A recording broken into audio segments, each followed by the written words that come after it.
If you're in Hawke's Bay, you'll probably go to Napier. But the announcement I just made will not affect you guys up there. Yeah, no, the Hawke's Bay guys, the Napier guys are solid. There's no movement there. Yeah, Alistair, he was just working here. Yeah, sweet. And I'm pleased to report, looking through everyone's grades from the end of term test from last week, obviously those who sat it, everyone passed. I don't think there was lower than about a 70. Yeah, 90s, 80s. Actually, yeah. No one got below 82. So good job, guys. Good things. So that's why we're just kind of going to breeze over tonight's topic. And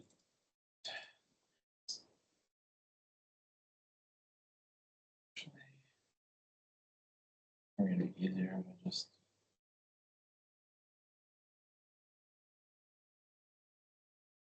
cool.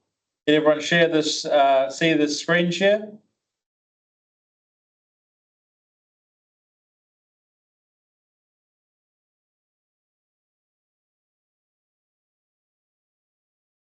Okay, cool. So we'll talk about the New Zealand supply system as it relates to Unit Standard 32622. Cool. So first things first, a little bit of revision. Cool. So last time that we weren't doing a test, we looked at how three-phase is generated, how star and delta configurations work, and why square root of 3 shows up in line voltages. Cool. So what's the line voltage if each phase is at 230 volts?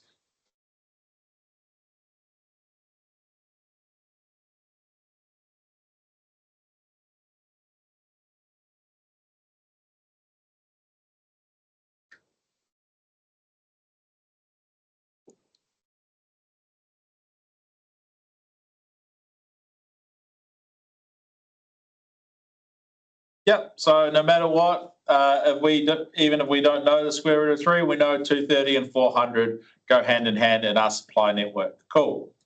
So how many degrees apart are the three phases in a generator or alternator?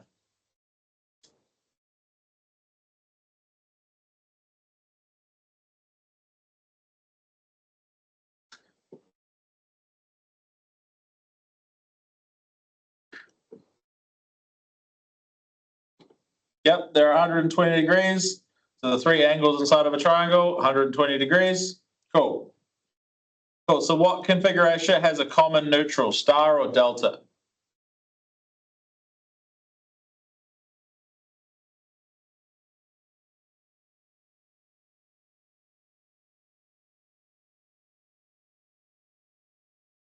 Yep, it's star. Cool. So what is the relationship between line voltage and phase voltage in a star connection?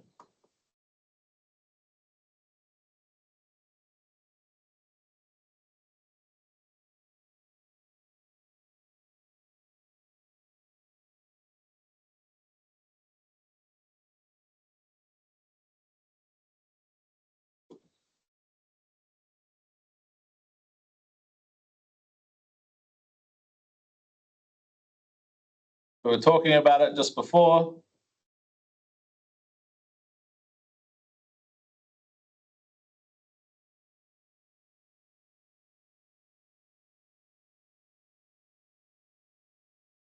So when we talk about okay, so when we talk about the relationship between line and phase voltage, we are talking about the line equals square root of 3 times phase, or phase equals line divided by the square root of 3. Okay, so that's the relationship between the voltages in a star connection, or the relationship between the currents in a delta connection. Cool. So let's talk about high voltage. So Obviously, you've seen these signs around: danger, high voltage. A few of you more commonly come across them. We've also got this high voltage. Very, very good music. And then any book fans out there, maybe you're familiar with this as well. I don't know. I just Googled high voltage and these are the three images that came up. Cool. So definition. So as per the Electrical Safety Regulation, ESR, high voltage is defined as greater than 1,000 volts AC or greater than 1,500 volts DC. This is because when we come in contact with AC, it's much more dangerous for our nervous system and our cardiovascular system than DC. Okay, and you see there, that's an excerpt from the regulations. High voltage means exactly what we said there. So it's not just a casual term, it is a legal definition. So this is the legal definition that we have for high voltage in New Zealand. Cool. So why this definition matters? It's a legal threshold, not just a technical one. So we know we're dealing with anything over 1,000 volts. We're into high voltage, and therefore we need to abide by different rules. And we need to have different qualifications and certifications to be near them. It determines which safety rules apply and who is authorized to work. So we need to think about different safety rules, because obviously when we're working around high voltage, it has a chance to jump. It has a chance to jump through the air and hit us when we least expect it. Cool. So crossing this threshold moves electrical work into a category that's heavily regulated and controlled. So when we talk about the electrical industry, it is heavily regulated. And then when we go into high voltage electrical work, it gets even more so. I can only imagine the kind of paperwork that Daniel and the other linesman guys who work on the in the HV switchyards and on the transmission network or even the distribution network, the amount of paperwork they have to go through and the amount of safety stuff they have to deal with. Yeah, Tim, love paperwork. Yeah, I hear it's twice as much over in Oz. So if you really love paperwork, once you get qualified, off you go. Cool.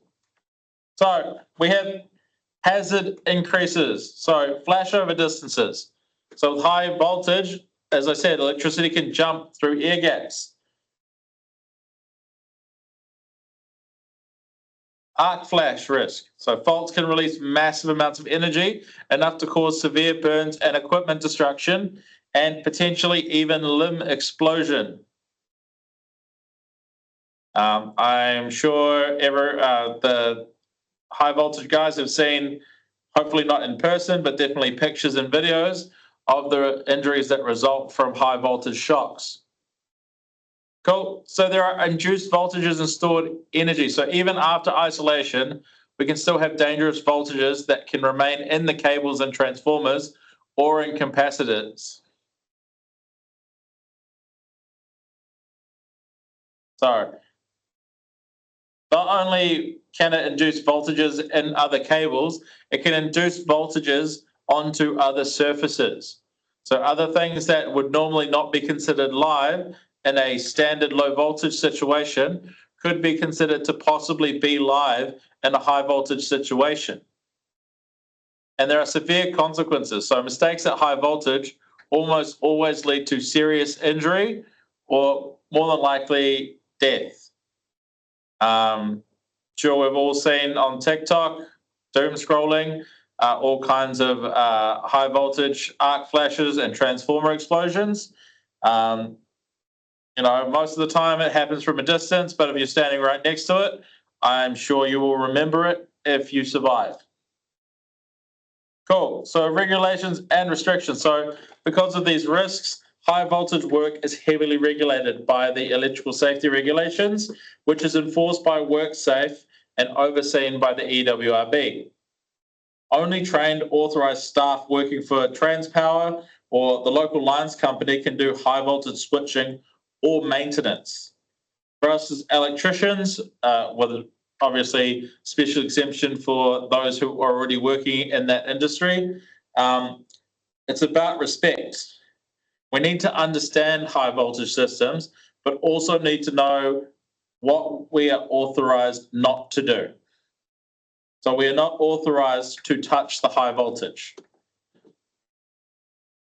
The closest I've ever gotten to working on the high voltage is working near a transformer inside of an installation, but I was only allowed to touch the secondary side. I was not allowed to touch the primary side because I do not have the correct certification, training, or any desire to touch it personally. Cool. So, yeah, only trained authorized personnel can work on it. So normally you're working for Transpower or the likes of Wellington Electricity or Electra or maybe ScanPower or any of the ones up the line. Cool. Ordinary electricians are not authorized to perform high voltage switching, earthing, or isolation. And only certain inspectors are allowed to work on the lines and that they can disconnect pole fuses. You need to be certified to disconnect pole fuses. Obviously, at a pillar box inside of an installation, so for example, you're doing a townhouse kind of subdivision where there's a transformer and then there's main fuses, and then everything downstream of that is technically not part of the network, but its own sub-network, is a different story. But for the normal everyday house with a pole fuse, we are not allowed to go and pull it. We can hold on to the fuse to make sure it cannot be reconnected, but we cannot disconnect it ourselves as electricians. Cool. So there are strict requirements. So work permits and access permits. So if I'm doing any work near high voltage lines, I need to obtain a permit from the company and WorkSafe to work near those lines, especially if I'm digging or erecting a pole. So isolation and earthing protocols. There is a lot of earthing protocols to do with high voltage work. Controlled approach distances. You are only allowed to get so close before do not go any closer. You have to have specialist training to operate those bucket trucks that they put near the pole. Competency sign-off and supervision. So just like electricians, high voltage workers need to be competent and they have certain competency requirements. This is all done by Competens, I believe. Someone correct me if I'm wrong.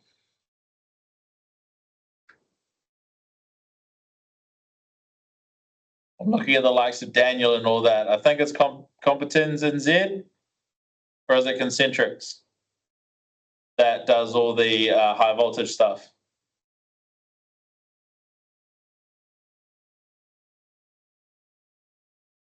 Never heard of either of those? Okay, well, who is in charge of the high voltage training? MITA? Okay.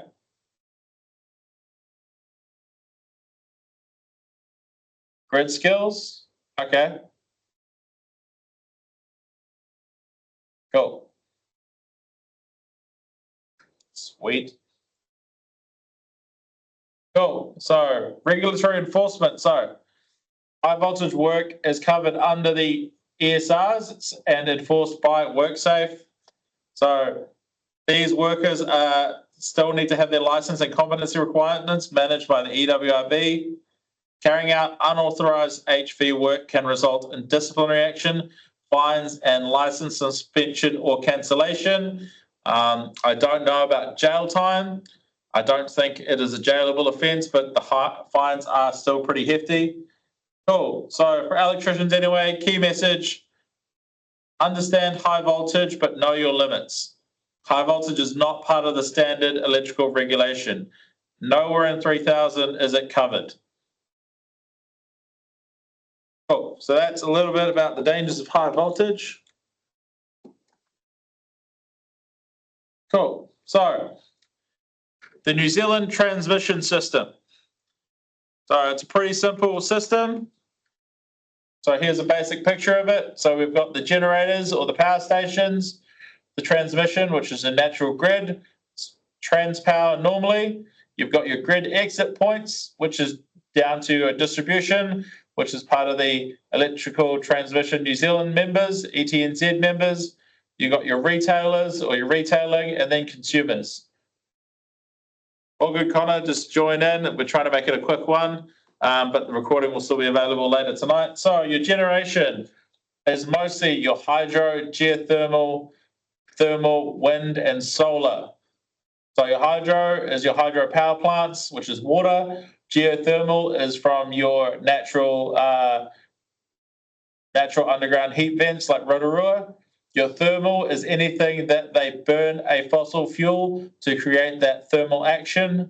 Your wind is obviously done by the wind turbines, and solar is done on rooftops and in solar farms. So the only producer there that does not rely on a rotating turbine or any form of mechanical action is solar. Solar is the only one that does not involve us spinning something inside of a coil to produce an alternating field, alternating current. Solar is purely DC generation, which we then use inverters to create AC power. So it is the only non-mechanical form of generation. Cool. So your national grid, so the 220 kV is your major transmission, and then 110 kV is considered your sub-transmission. And this is done over the pylons throughout the country. Cool. You've got your 11 kV for local distribution after it reaches the substation. And then you have your 400 volt line to line, 230 volt line to neutral for your retailing after it's reached these local substations.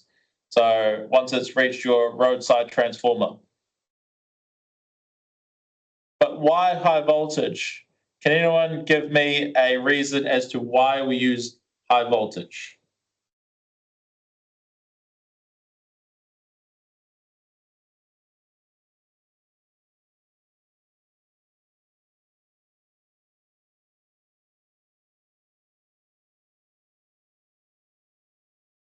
Volt drop, yeah. More efficient and most cost effective, yeah.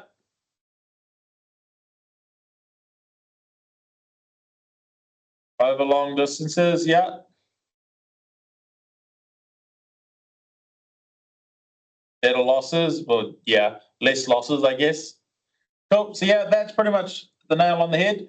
So power transmitted, P equals V times I. For the same power, if we increase voltage, current decreases. So transmission losses, P loss equals I squared times R. So lower current means far less loss. Yeah, I quickly copied a lot of the stuff into the PowerPoint. Sorry if there are mistakes. I'm not given a lot of resources other than lesson plans most weeks. Cool. So let's have a look through an example. So if we try to shift 100 megawatts at 11 kV, what would the line current be?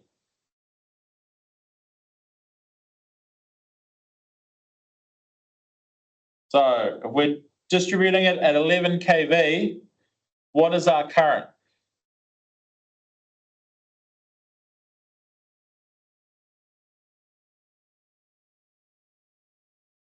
If we have a resistance of 1 ohm.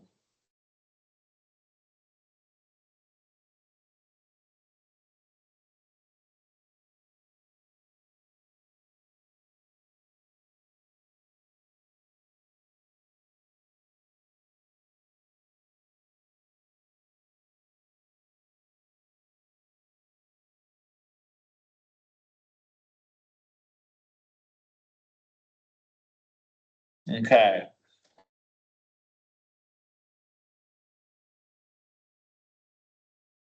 So remember, when we're talking about megawatts, we're talking about power.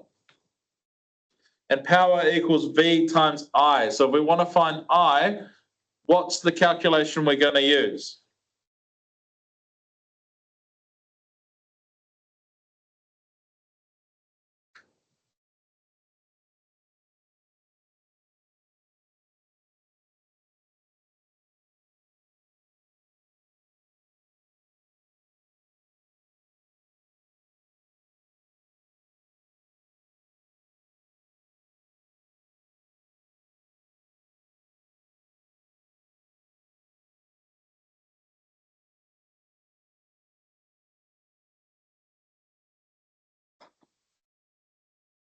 Okay, P equals V squared over R.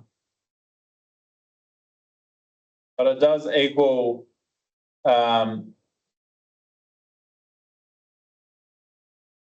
the current, it would be, yeah, V over R. In this case, we're going to do P over V. So we're going to do 100 times 10 to the 6, which would give us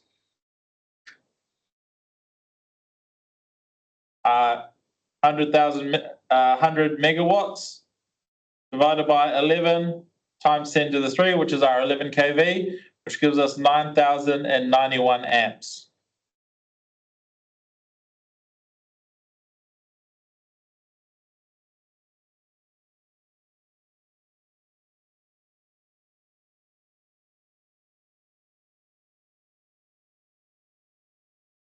The two bits of information we're given is the voltage level. So we're just going back to Ohm's law. So our loss at 9,000 would be 83 megawatts.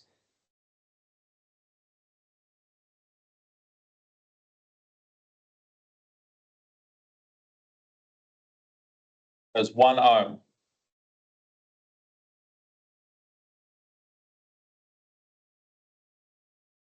So this is the order we do it in. We figure out at 100 megawatts at that voltage level how much current would be flowing. And then because of that current and that resistance, how much power is going to be lost due to heat. So the efficiency, what would you say that efficiency is? If we're losing 83 megawatts, what is our efficiency as a percentage?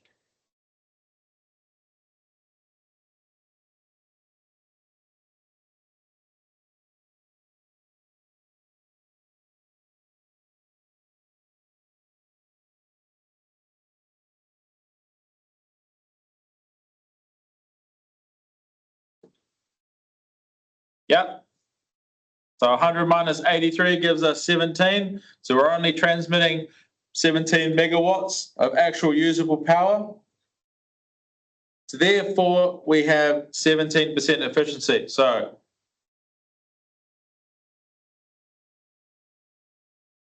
nearly as much power lost as delivered.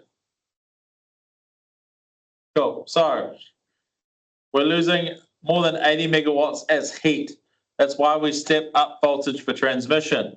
So it's completely impractical for bulk distribution. Now, if we then take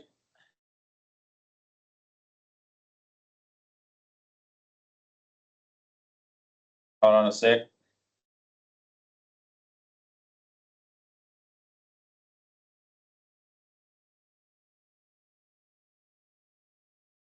I know what's going on here.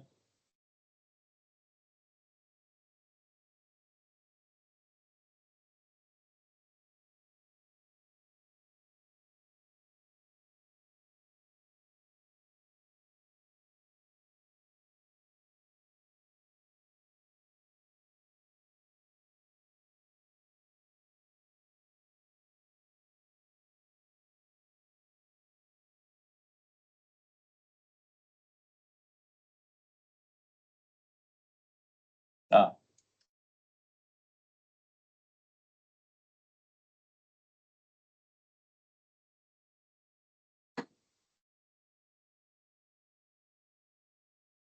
Cool. So if we change that 11 kV to 220,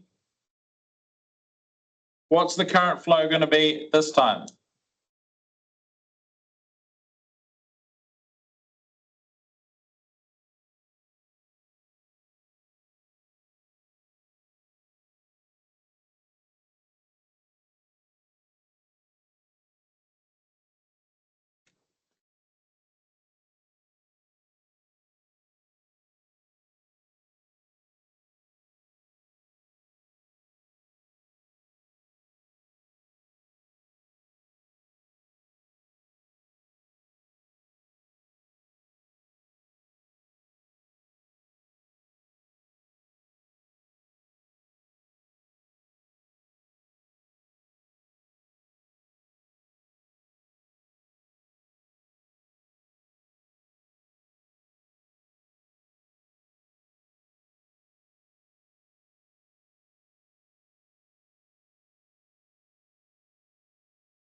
Cool. So 100 times 10 to the 6 divided by 220 times 10 to the 3 gives us 455 amps. So it would be 454.5, which we round up to 455 amps. So our loss would be 455 squared times 1, which gives us 0.2 megawatts. So our efficiency is 99.8%.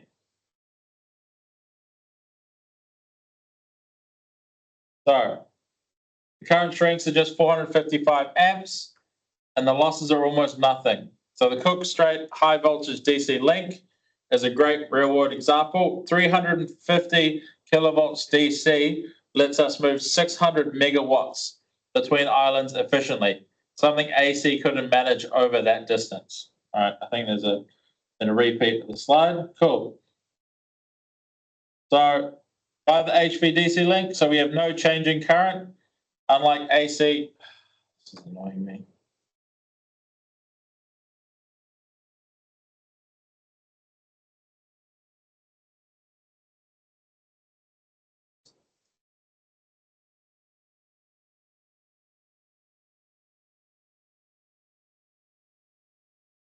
Cool. So we have no change in current. So unlike AC, DC does not suffer from continuous charging of long submarine cables, so all the current can be used to transfer real power. So we're not going to lose any of the current to the water because it is DC. Because AC, we have to continuously charge and discharge the cable over such a length. It would not work as well because we would lose a lot of energy that way. Cool. It has a lot better long distance efficiency. So high voltage DC has lower power losses and doesn't have as much reactive power compensation.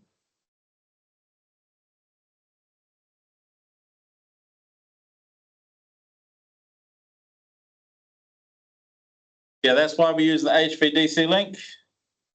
Cool. So stable interconnection. So the DC links are not affected by AC frequency differences. So they can connect regions with different load generation balances more stably. And obviously we generate power differently in the North versus the South Island. It's got better controllability because it allows precise control of power flow. Operators can dial in exactly how much power is transferred between the North and South Islands. It used to be the majority of the power coming north, but it's now kind of backwards and forwards because of the solar generation in the north. Cool. So plus or minus 350 kV HDC link transfers up to 1200 megawatts between islands, far beyond what would be practicable with AC submarine cables. And obviously those are up for a replacement in the next few years, which is going to cost several $1 billion. Cool. So the dangers associated with high voltage. So some of the key dangers, so electric shock. So high current flows through the body, even without direct contact. So this can lead to severe electric shock, which may disrupt your normal electrical signals in the body, potentially causing cardiac arrest, respiratory paralysis, and other serious health issues. Severity of the shock depends on the voltage level, the current's path through the body, and the duration of exposure. Vaporization, yep, that is a possibility, being turned into the lovely term they call the pink mist. I think that's more the bomb squad though. So yeah, depending on the voltage level, current path, and the duration of exposure.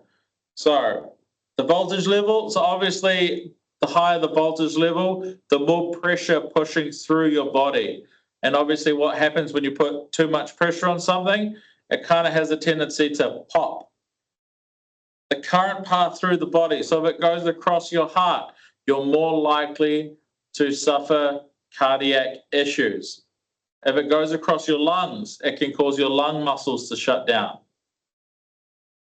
It can cause nerve damage. I don't like to paint a grim picture, but it's not fun getting electric shocks, as Andy will tell you. But obviously there are serious consequences as you get higher in voltages. And the duration of exposure, how long you're in contact. Are you in a no let go scenario? Are you able to let go? If you look at how they used to do the electric executions, that's how we get the word electrocution. They would turn on the supply for so many seconds, then turn it off, then turn it back on again for so many minutes, then turn it off, and then turn it back on again for so many seconds to ensure total spinal and brain death. So yeah, that's why duration does play a factor. Cool. So arc flashover. So high voltage can jump, and you can also get arc blast. So when electrical insulation fails, it can lead to an arc flash, where the air becomes a conductor, resulting in a sudden release of energy that can cause severe injuries and fires. So the main cause of arc flash is conductive material gets vaporized and cast into the air, making the air conductive, and that is why we get the arc flash. It's actually a whole bunch of tiny arcs flying through the air, as well as the material catching on fire. Cool. Step potential. So the step potential is the voltage difference between the ground and the fault. Whereas the touch potential is voltage differences between what you're touching and your feet. So step potential, fault in the ground, touch between what you're touching and your feet. Cool. Induced voltages and stored energy. So nearby conductors can pick up dangerous charges as well as conductive material. And then you have creepage and clearance issues. Surfaces or air gaps can break down. You also have risk of fire and explosion. So high voltage systems can create sparks that ignite flammable materials, leading to fires or explosions, especially in environments with combustible substances, which is why we have specific standards and now endorsements for what we call hazardous areas, including its explosive atmospheres and explosive materials. Cool. They can also generate electromagnetic fields that may pose health risks, although these are often less understood.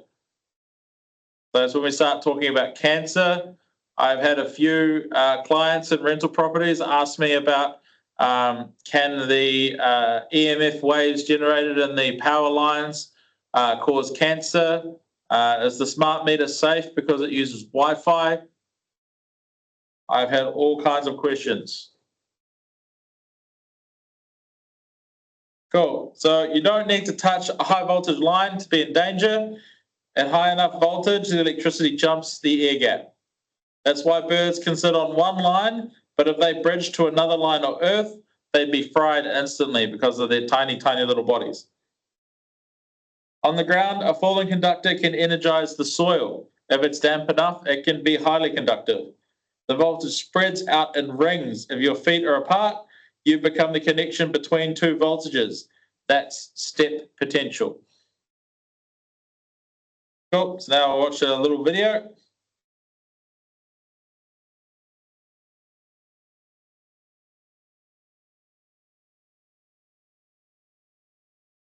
No big deal. You've done it a million times before. You aren't going to rock the boat by asking for the power to be shut down. You'll just do it live. It'll only take a second. What you don't know is in the 6 months since this panel was last opened, dust has built up between live parts. There's a loose screw waiting to drop at any minute, and the insulation on the bus bar is old, worn, and about to crack. But that doesn't matter. Whatever the reason, you're working on live, energized equipment, and this is about to happen.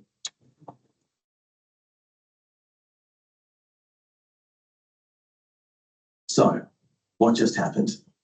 You just experienced an arc flash, an unexpected violent electrical short circuit where current flowed between the phase conductors, neutral, and earth. When that electrical arc fault occurred, the following things happened. The arc caused a superheated ball of flame to erupt around you, a fireball that reached 20,000 degrees Celsius in a fraction of a second. That's 4 times hotter than the surface of the sun, and it happened 30 centimeters from your face. The copper conductors vaporized and expanded up to 67,000 times their original volume, culminating in a shower of molten metal flying directly at you. The vaporized metals, smoke, and burnt components formed a boiling, poisonous gas that engulfed you and went into your airways. The pressure wave knocked you off your feet and into the wall behind you, collapsing your left lung. Thankfully, you survived. Your hands took the bulk of the heat blast, causing third-degree burns. You'll need skin grafts and months of rehabilitation. If you had worn the correct protective gloves, you could have reduced the risks and avoided serious burns. Your front and back were badly burnt, with second-degree burns across your chest from the initial blast, as well as a patchwork of first and second-degree burns where your shirt caught fire. If you had been wearing the correct arc-rated protective clothing, it could have prevented the arc flash from setting your clothes on fire. None of this would have happened if you had assessed the risks and de-energized the switchboard before you started work. But it's too late now. You will never regain the full use of your hands, so you may not be able to work as an electrician again. You'll be off work of any sort for months. On top of the injuries and lost wages, you'll also have fines to pay. If there are energized parts, expect the unexpected and protect yourself against arc flash. Always follow safe work procedures and wear appropriate PPE to reduce the risks of serious burns, injury, or death.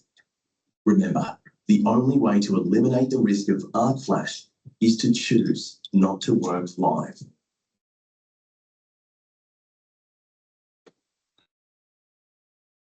Obviously, there are certain situations, there are exceptions to the rule, where working live is necessity or it's what we're going to do.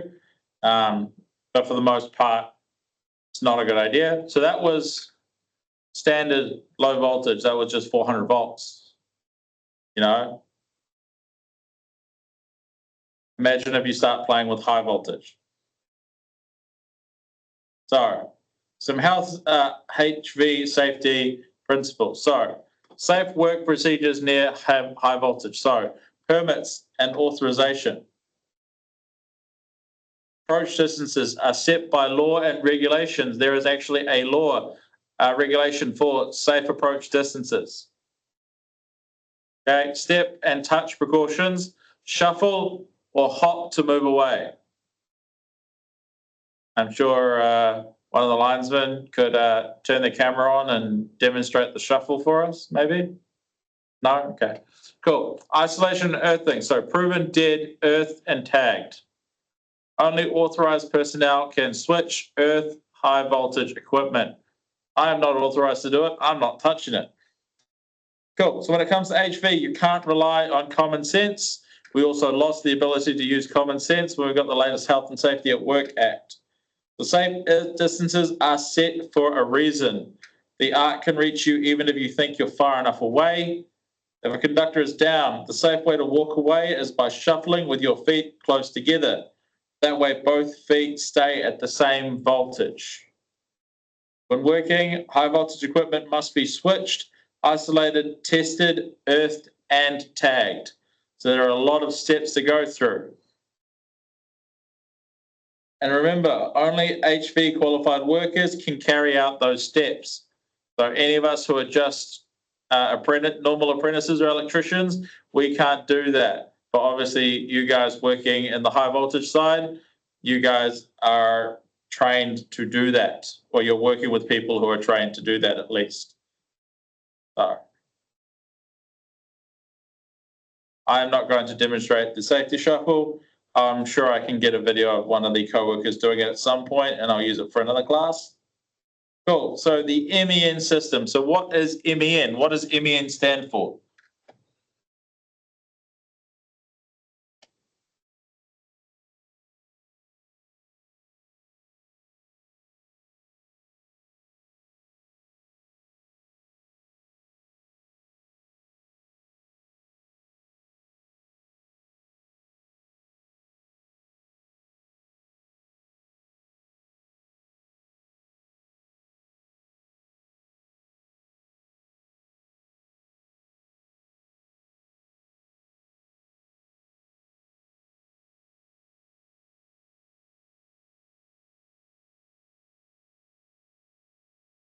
Yeah, so the MEN system stands for multiple earth neutral.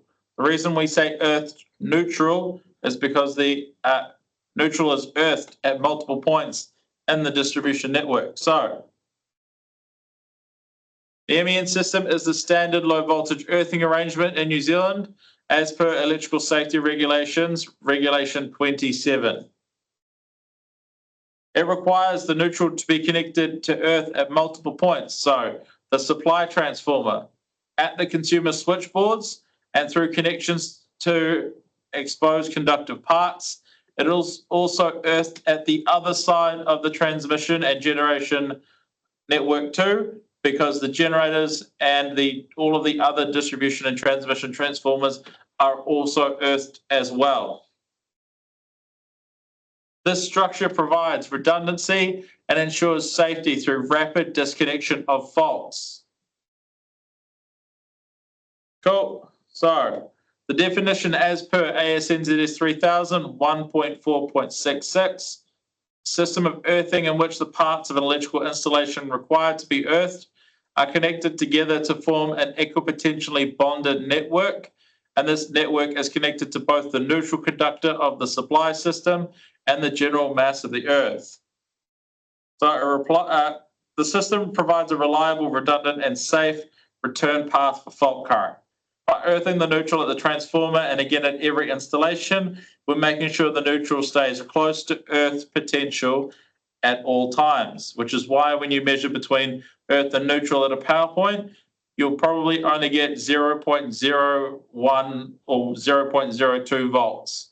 You should never get anything above 1 volt between earth and neutral, otherwise something has gone wrong. This means that when a phase conductor touches an earth metal part, the fault current takes a low impedance path back to the transformer and the protective device trips quickly. So that's the point of it all, safety and fault clearance. This was obviously designed before RCDs, but it is still a requirement. So, if I have copper water pipes, where must I take my bonding conductor?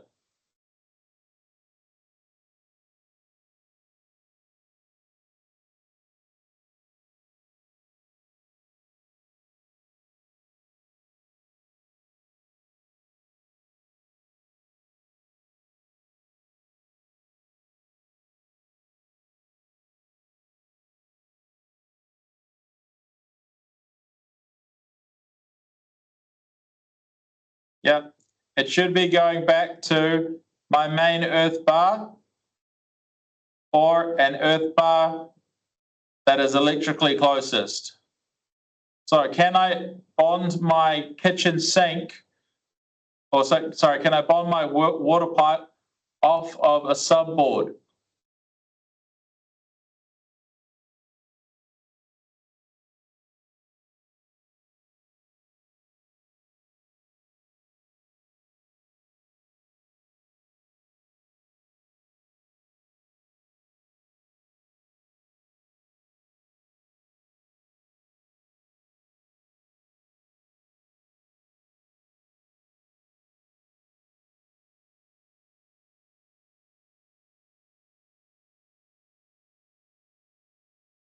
Cool. So by definition,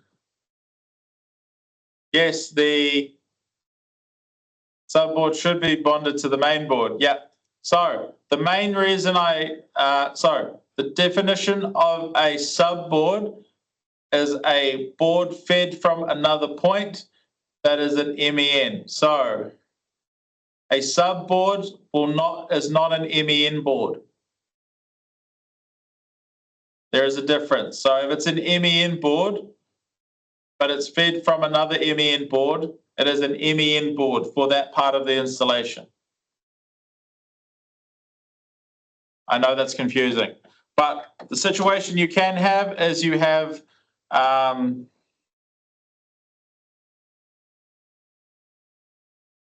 if it is an MEN board, it can have no connection back to the previous board for the earth.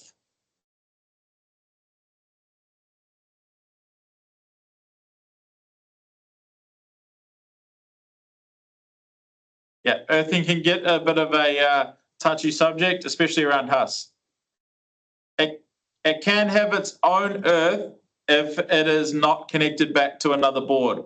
So if I have a switchboard in my garage and it's too far away for me to run a separate earth wire, I can turn it into an MEN board if I give it its own main earthing conductor and earth electrode, therefore making it a main earth bar.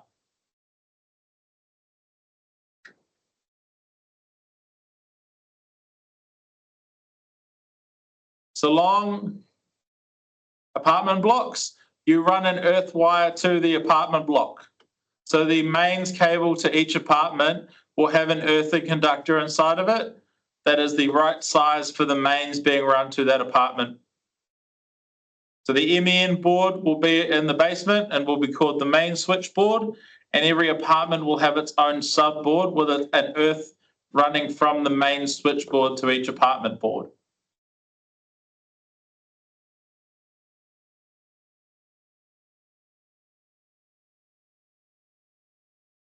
One example of a different setup, you have a distribution cabinet in a laneway for a bunch of townhouses, and that has a circuit breaker that controls each apartment, each townhouse, but each townhouse in their backyard has a separate earth stake.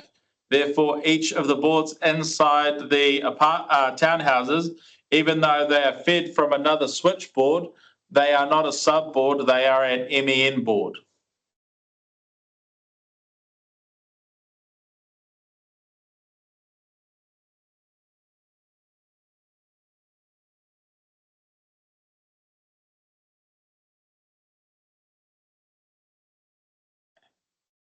Move on. So the core components of the MEN systems is your earth electrode, and it is called an earth electrode, not an earth stake.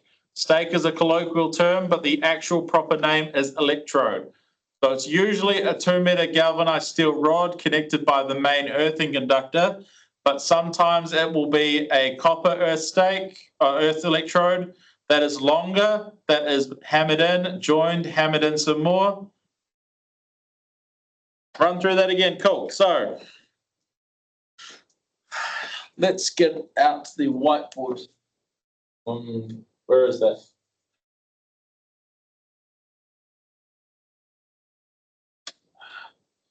So let's pull up the old whiteboard.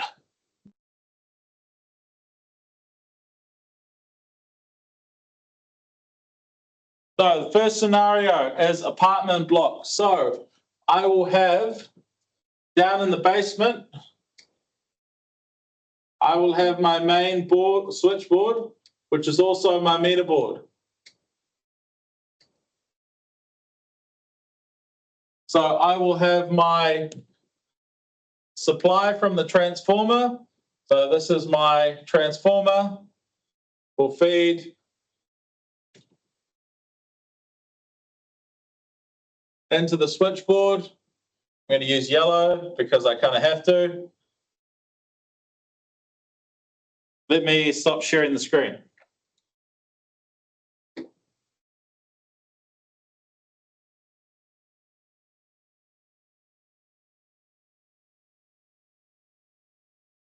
Cool, everyone should be able to see that.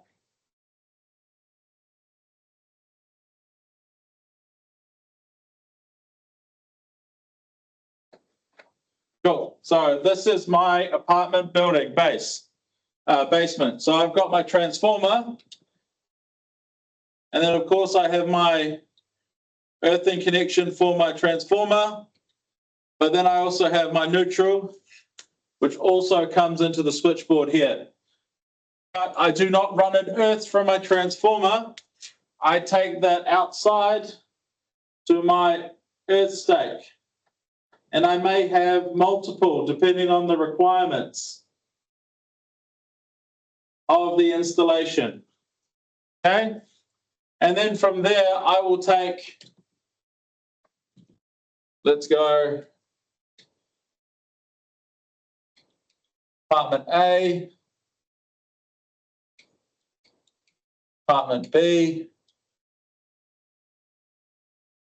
and apartment C. So for each of these apartments, I will take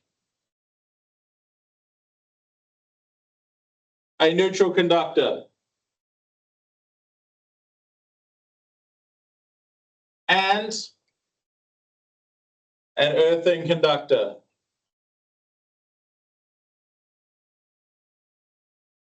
Along with an appropriately sized. So apartment A will get red phase. Apartment B will get yellow phase.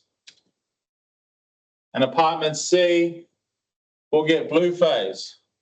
And then as I go through each layer of apartments, 1, 2, 3, 1, 2, 3, I will alternate red, white, blue, but they will all get an earth and a neutral from my MEN / main switchboard in the basement. Does that scenario make sense for everyone for the apartment block?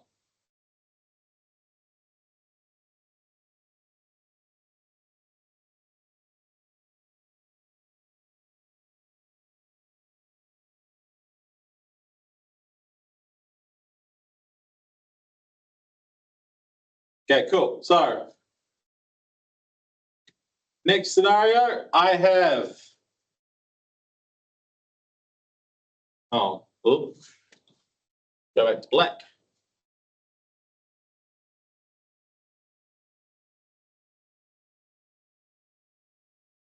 So I have my 3 ugly modern townhouses, which I despise. They're not even straight or uniform, sorry. And then inside I have a meter board inside. And then here I have my distribution cabinet. So inside the distribution cabinet, I will have a pan assembly with circuit breakers in it. It will be being fed by red, yellow, and blue phases from the transformer, which is off in the distance over here. It will be getting a neutral from that transformer, but then it will have its own earth electrode here connected.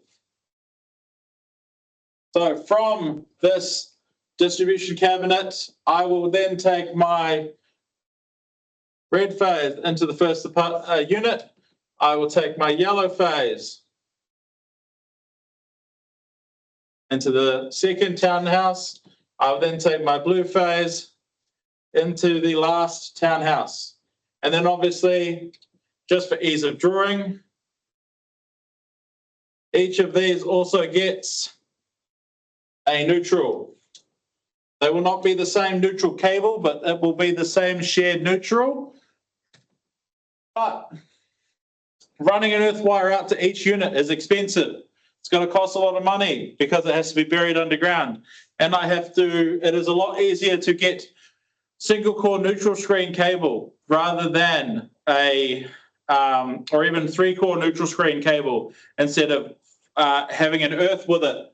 So I'm going to, in the backyard, this is just in the backyard because easier. I'm then going to put my earth stake in the back and then going to run it through the house into the MEN meter switchboard.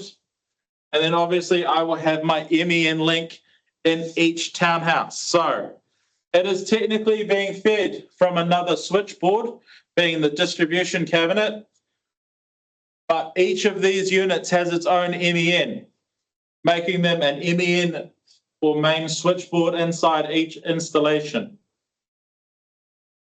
So they are all connected to each other. They share walls, but they each have their own earth. Does this make sense?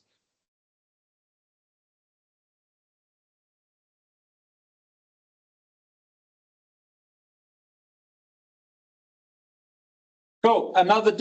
One downside of the MEN system. Okay. Oh. I have my house over here. You have your house over here. Your earth stake is here, going into your house. My earth stake is here, going into my house. You're on red phase and neutral. I'm on yellow phase and neutral. Okay, here we have our MEN link for my house. Over here, we have the MEN link for your house. Cool. Now, everything's working as per normal, current's working, everything's flowing. All of a sudden, at your entry point, your neutral breaks. But power still keeps going. Where is the power going?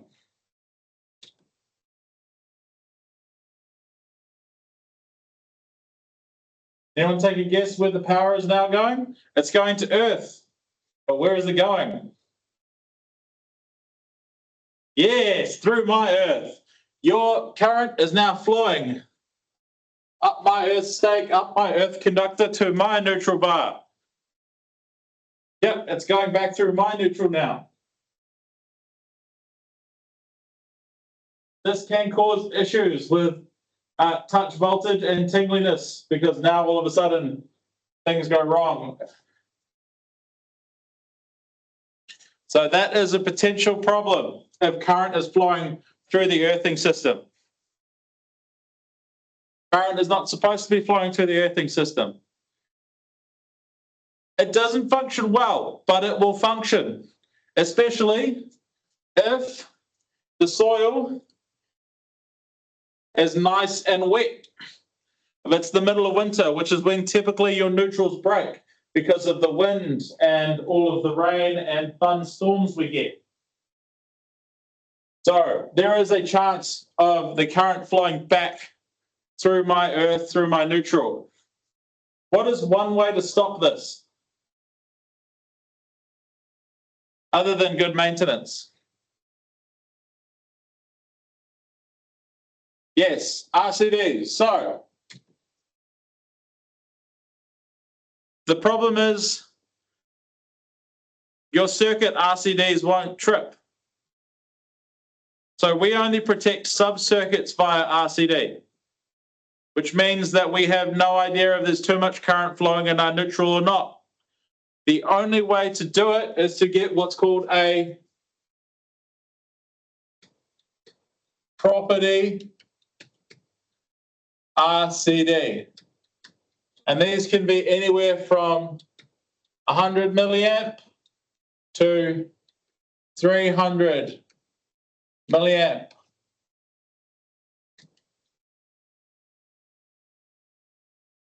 Anyone want to take a guess what a 100 milliamp, 80 amp rated RCCB costs?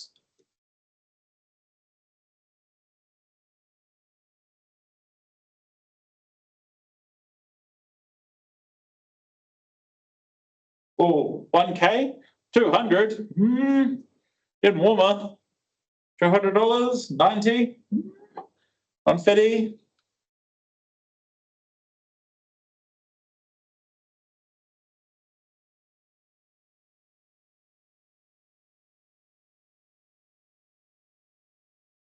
Okay, I actually had a look because I'm upgrading my switchboard at home, and this is the price that J.A. Russell said they would sell it to me for.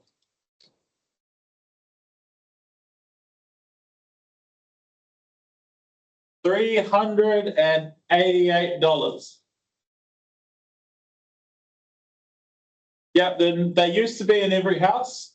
Back when they first brought out RCDs, they were only one per house, and it was on the mains before the main switch. So yeah, about $388. for a 80 amp, 100 milliamp RCD. Yeah, it is a lot, which is why I said, maybe in a year or two. They're easy enough to chuck in after the fact, but yeah, nah. Okay. Let's turn off the whiteboard. Yeah, so core components. We've got our earth electrode. Going to go back to sharing the screen.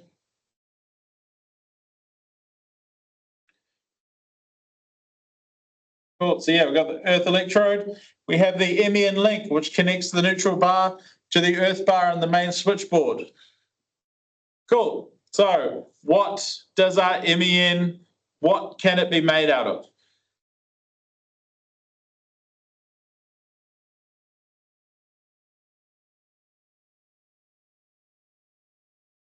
Brass, yeah.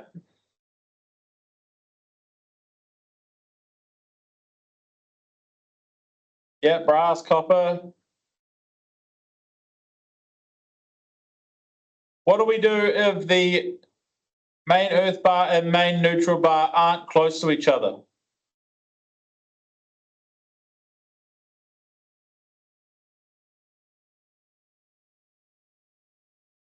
So use a link, yep, wire, yeah, because a lot of modern boards, the earth bar is at the top, the neutral bar is at the bottom, or sometimes they're on one side versus the other.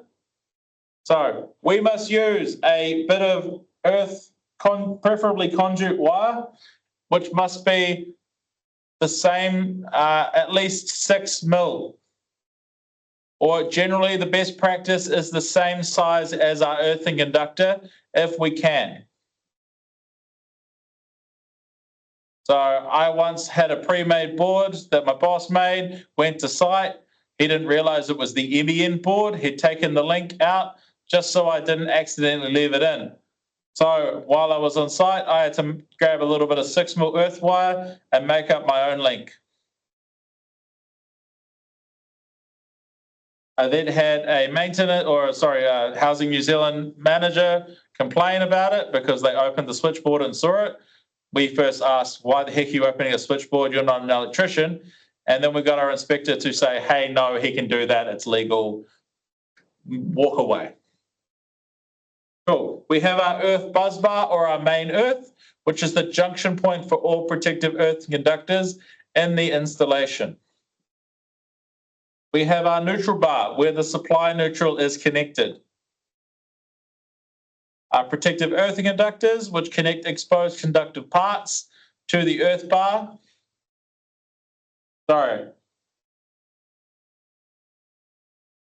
For appliances, conduit, and switchboards. And we have our equipotential bonding, which is for metal parts. So water pipe seal structure, also bonded to prevent voltage differences. So the MEN link must never be removed under load. Doing so could create dangerous floating voltages and arcing. Current can appear in earthing conductors even when fuses are removed. All neutral and earth conductors, treat them all as live during fault conditions or when the neutral is broken. Cool. So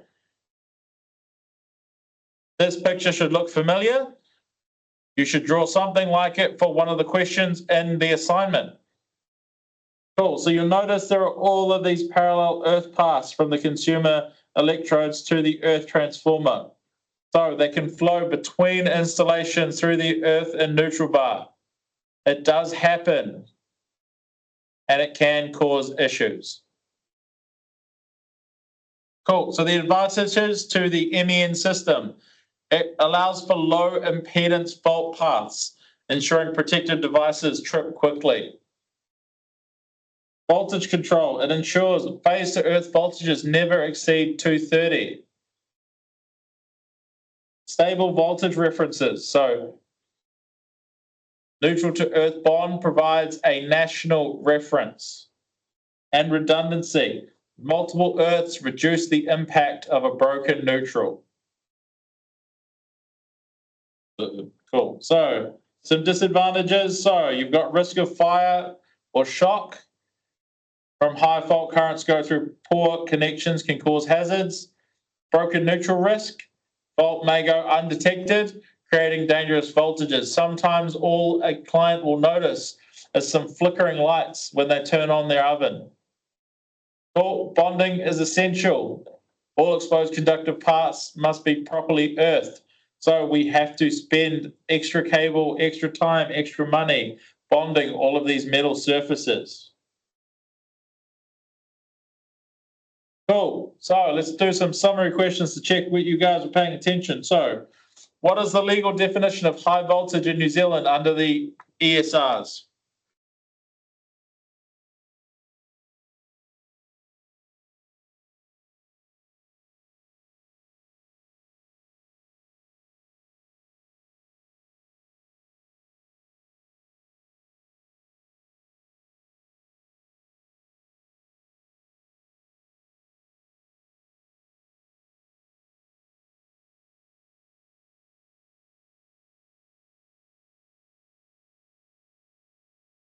Yep.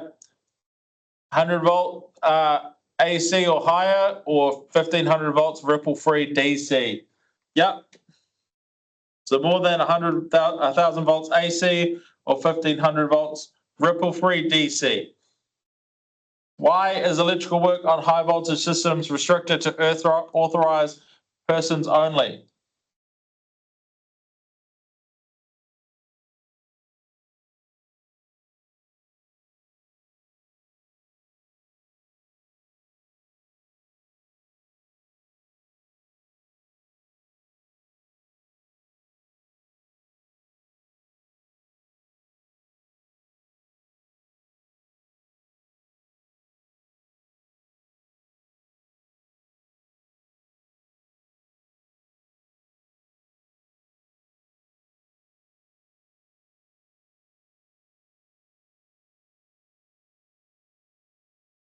Cool. So because high voltage poses serious risk, like arc flash, flashover, and induced voltages, only trained and licensed workers, so Transpower or lines company staff, can safely work on high voltage under strict regulatory controls.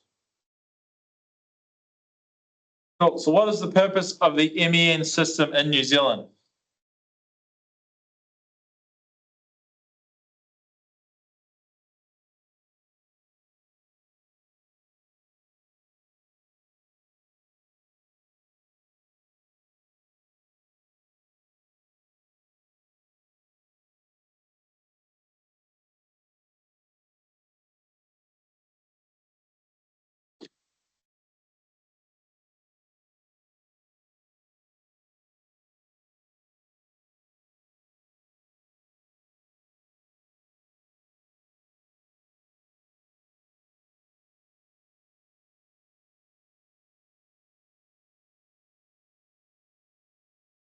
Yep, so the main reason is to ensure the neutral conductor stays close to earth potential, providing low impedance path for fault current and ensuring rapid disconnection during a fault for safety. So most of you gave me part of the answer, which is good. At least you guys are showing a good understanding. Cool. Why is power transmitted at high voltage rather than low voltage?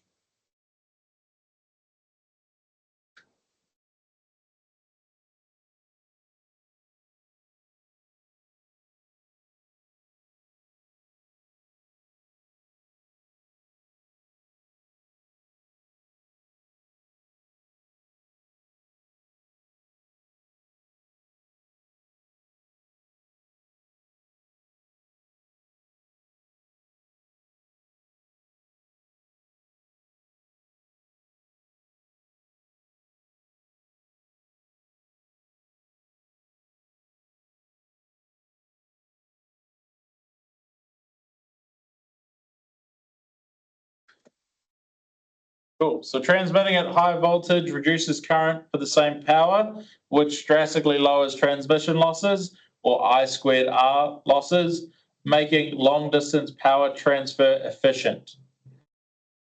Okay, so that's the end of the learning material.